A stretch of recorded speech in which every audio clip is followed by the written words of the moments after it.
What if I told you Yahweh wasn't the first monotheistic God? What if the one true God we hear about in church every Sunday was actually just one among many? This isn't a shot at your faith. It's a deep dive into history, real history.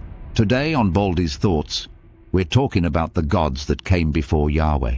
Before we even get started, let's get the language right. See, monotheism is when you believe in just one God and you reject all others. No competition.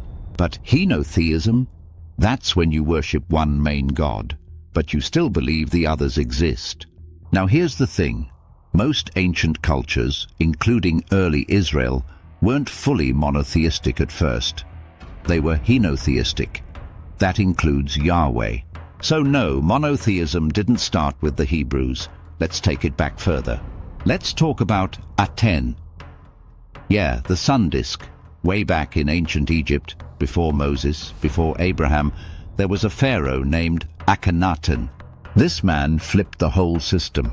He said, "Forget Amun, forget Osiris. Aten is the only true God." He changed his name, built a new capital city called Akhenaten, and told everybody, worship the sun and only the sun. Now check out this quote from an ancient Egyptian hymn. "You are the only one. You made the earth as you desired. There is no other who knows you." Sound familiar? But here's the catch. Atenism didn't last. After Akhenaten died, the old gods came back. Even his son, Tutankhamun, went back to Amun. Still, Akhenaten had already dropped the blueprint for exclusive worship. One God, no rivals. Zoroastrianism, Persia's wise lord. Now let's head east to Persia. Ever heard of Zoroaster or Zarathustra? He's the prophet behind Zoroastrianism, and his god? Ahura Mazda, the wise lord. This was a god who created everything: light, truth, order, the ultimate source of good. Ahura Mazda wasn't just the biggest god, he was the only god worth worshipping. Now Zoroaster might have lived around 1800 BCE, or maybe 1000 BCE. Scholars argue about that, but what's clear is this. But unlike Yahweh, Ahura Mazda had a cosmic rival, Angra Mainyu, the spirit of destruction. This dualism, good versus evil, was huge. And guess what? After the Hebrews got exiled to Babylon, they came into contact with Persian beliefs. That's where you start seeing ideas like heaven and hell, Satan, final judgment, angels and demons. These ain't originally Hebrew ideas. That's Zoroastrianism rubbing off on Judaism during exile. Now let's bring it closer to home for the Hebrews. Before Yahweh, there was El, the high god of the Canaanites. El was the OG in the region. He was called Father of gods and men, Creator of creatures. He ruled over a divine council, a whole squad of gods. That included Baal, Asherah, Mot, Yam, all of them. Now check this out. God has taken his place in the divine council. In the midst of the gods, he holds judgment. Psalm 82:1. That's right.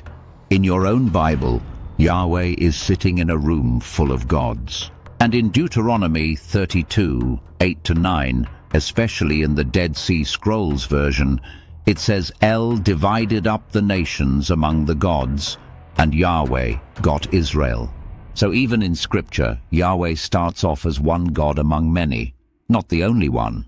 So how did Yahweh go from a regional God to the one true God? That took time and politics.